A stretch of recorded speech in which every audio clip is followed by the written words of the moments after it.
Kemenangan atas Goliat tidak berhenti di medan perang.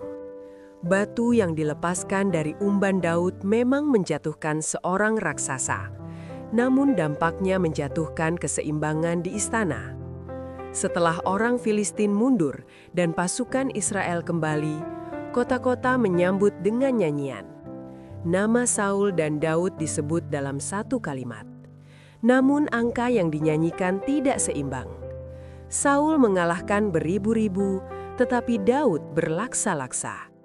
Sejak hari itu, relasi berubah. Saul tidak lagi melihat Daud sebagai pemuda berbakat. Ia melihat kemungkinan ancaman.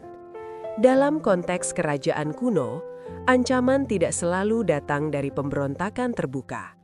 Ia bisa muncul dari popularitas. Daud kini memiliki 3 hal yang berbahaya bagi seorang raja yang tidak aman: keberhasilan militer, kasih rakyat, dan reputasi penyertaan ilahi. Dalam suasana seperti itu, narasi memperkenalkan relasi yang tampak pribadi. Mikal, anak Saul, jatuh cinta kepada Daud. Di istana kerajaan, pernikahan bukan sekadar urusan perasaan. Ia adalah alat stabilitas atau alat pengendalian.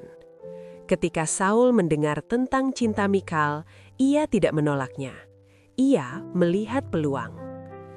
Aku akan memberikannya kepadanya supaya ia menjadi jerat baginya. Pernyataan ini memperlihatkan logika politik yang bekerja di balik relasi keluarga. Menjadi menantu raja berarti masuk lebih dalam ke lingkaran kuasa. Namun itu juga berarti lebih mudah diawasi dan dikendalikan. Saul menetapkan mahar yang berbahaya, 100 kulit katan orang Filistin. Secara budaya, ini bukan sekadar bukti kemenangan, melainkan resiko militer tinggi. Ia berharap Daud mati dalam prosesnya. Namun Daud kembali dengan 200. Alih-alih terjerat, ia semakin dipuji. Alih-alih tersingkir, ia semakin menonjol. Di titik ini, relasi pribadi telah berubah menjadi pemicu eskalasi politik. Saul menjadi semakin takut. Teks menyebut bahwa ia menjadi musuh Daud seumur hidupnya. Ketakutan ini penting. Dalam kerajaan timur dekat kuno, raja yang merasa terancam sering mengambil langkah ekstrim: pengasingan, penangkapan, atau pembunuhan diam-diam. Relasi dengan Mikal justru mempercepat Daud menuju fase berikutnya. Menariknya, cinta Mikal tidak digambarkan sebagai manipulatif. Teks menyebut bahwa ia benar-benar mengasihi Daud. Namun kasih itu bergerak di dalam struktur yang tidak netral. Relasi yang lahir dari cinta hidup di dalam sistem kuasa yang retak.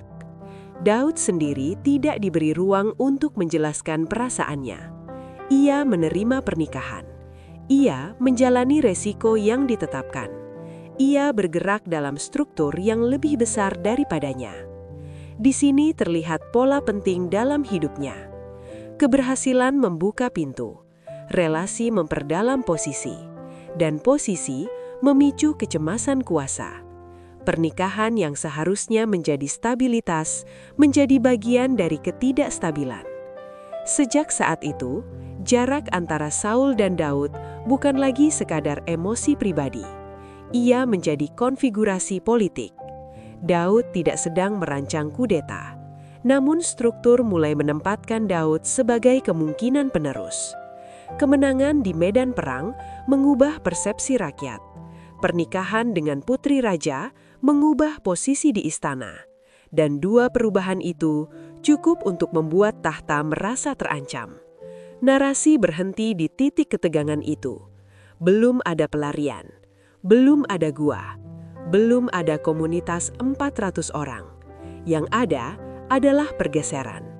Cinta telah masuk ke dalam politik, dan politik akan segera memaksa Daud keluar dari istana.